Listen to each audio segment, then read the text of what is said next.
Bien-aimés frères et sœurs en Christ, proclamons les bienfaits de l'Éternel en ce matin de mercredi 24 mai avec le verset 18 du psaume 71. Psaume 71, verset 18. Que son nom soit béni dans tous les siècles. Son nom subsistera autant que le soleil, et tous les peuples de la terre seront bénis en lui. Toutes les nations rendront gloire à sa grandeur. Amen.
Lisons pour notre pain de ce matin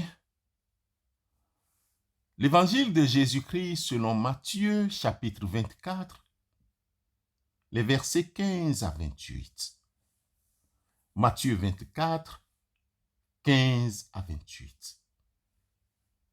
C'est pourquoi, lorsque vous verrez l'abomination de la désolation dont a parlé le prophète Daniel établi en ces lieux saints, que celui qui lit fasse attention.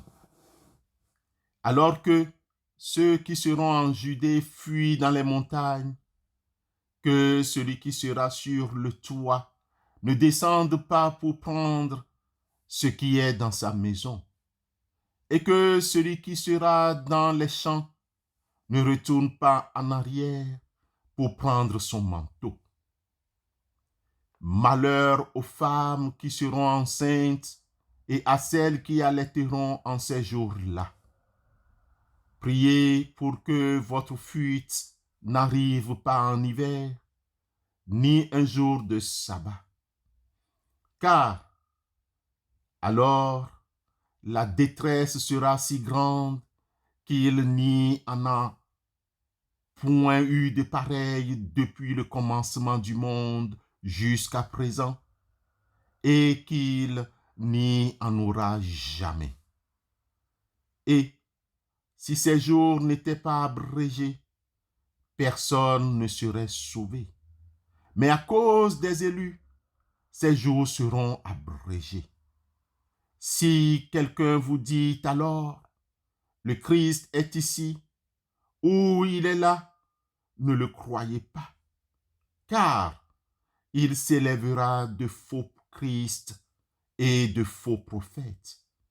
Ils feront de grands prodiges et des miracles au point de séduire, s'il était possible, même les élus. Voici, je vous l'ai annoncé d'avance. Si donc on vous dit, voici, il est dans le désert, n'y allez pas. Voici, il est dans les chambres, ne le croyez pas. Car, comme l'éclair part de l'Orient et se montre jusqu'en Occident, ainsi sera l'avènement du Fils de l'homme. En quelque lieu que ce soit, que soit le cadavre, là s'assembleront les aigles.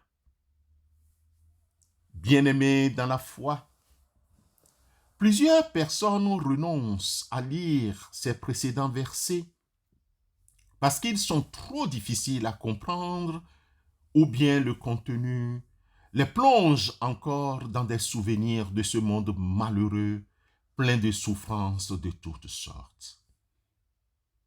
Pour ces personnes encore, ces versets n'annoncent pas le message d'amour de l'Évangile.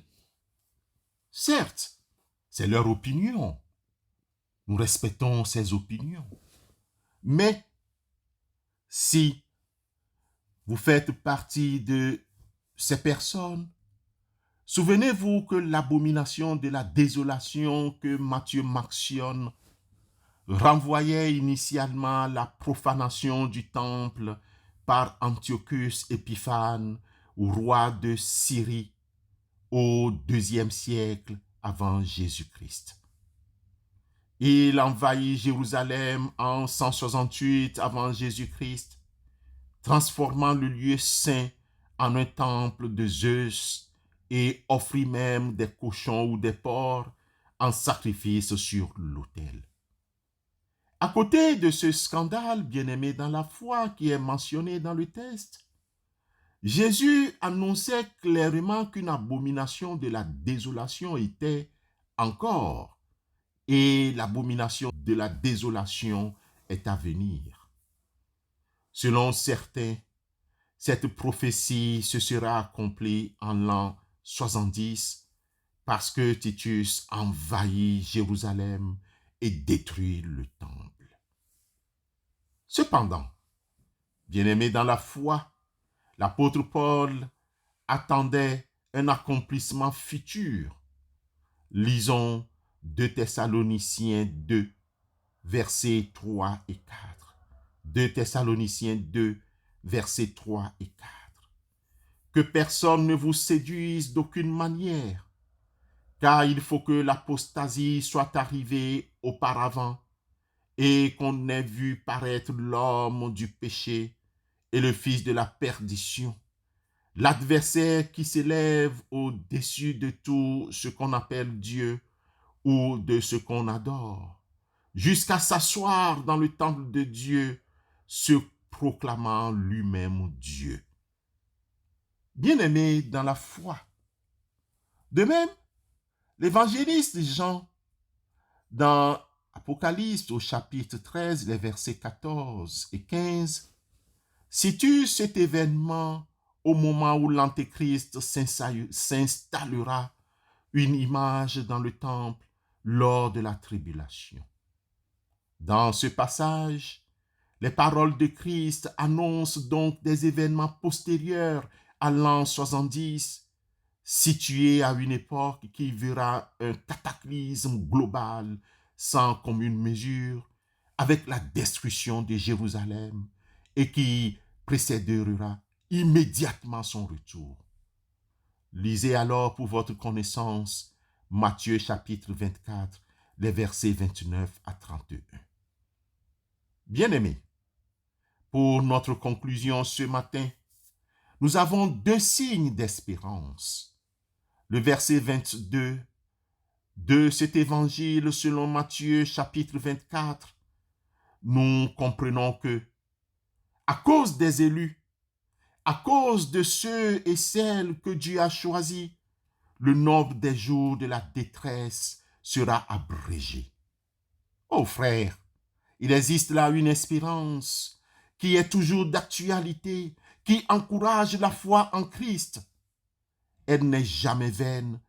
La foi est sel et lumière pour notre monde. Une réalité que plusieurs d'entre nous découvrent aujourd'hui dans la vie communautaire de prière et d'adoration à notre Dieu. Bien-aimés dans la foi, le deuxième signe est que tous les humains verront le Messie se manifester et qu'il n'y aura aucune hésitation possible quant à son identité. Bien-aimés dans la foi, en conclusion, retenons que Jésus apporte une bonne nouvelle. Il nous donne une bonne manière d'apaisement et il nous aide à apaiser notre inquiétude. L'inquiétude des disciples d'abord et notre inquiétude encore ce matin. Quant aux circonstances de son retour, espérons, vivons dans cette espérance. Nous aussi, nous sommes apaisés et nous gardons confiance. Bien-aimés dans la foi, travaillons avec foi cette espérance. Évitons et n'acceptons pas que l'abomination de la désolation passe par nous. Amen.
Dieu Tout-Puissant, nous te remercions pour ce jour béni.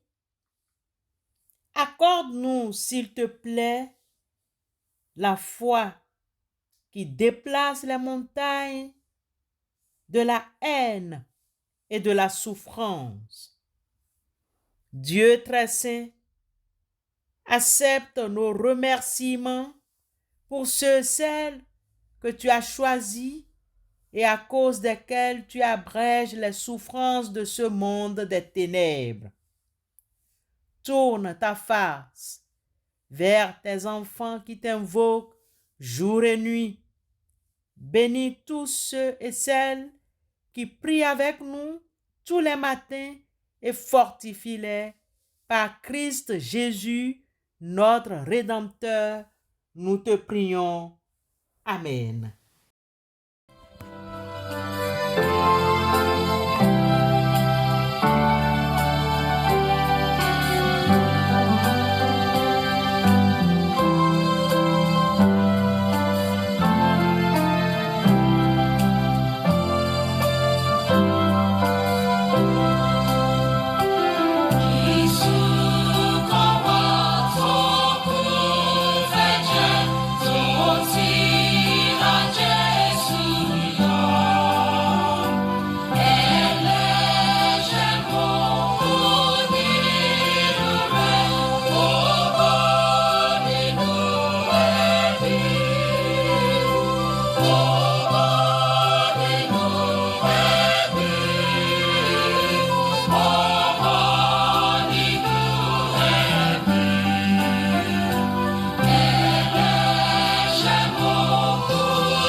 Recevons la bénédiction de la part de l'Éternel des armées.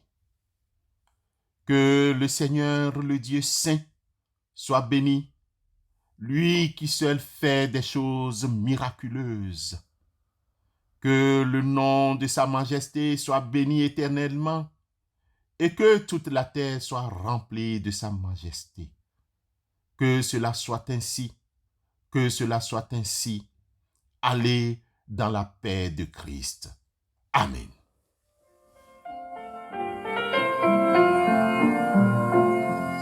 Confie-toi en l'Éternel de tout ton cœur et ne t'appuie pas sur ta sagesse. Confie-toi en l'Éternel de tout ton cœur et ne t'appuie pas sur ta sagesse. Reconnais-le dans toutes tes voies et il aplanira tes sentiers. Confie-toi en l'Éternel de tout ton cœur pas sur ta sagesse.